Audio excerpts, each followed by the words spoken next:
Good evening, everyone. First of all, my humble pranam at the Lotus Feet of Bhagavan, Shri Satya Baba, respecting teachers, students, and my dear brothers and sisters.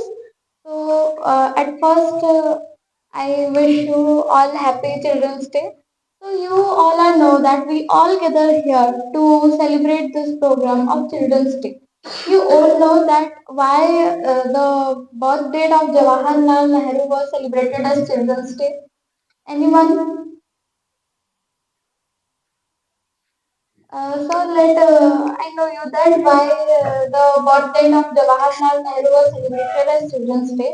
Jawaharlal Nehru was the first Prime Minister of independent India in 1947.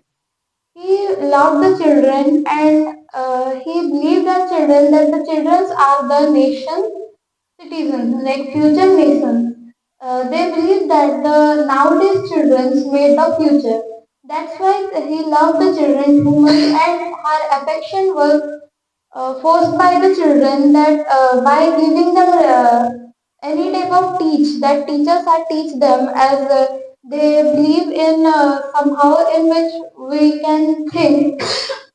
Jawaharlal Nehru teach that all children have to give respect to elders and learn properly. As that what they learn, they have to learn properly.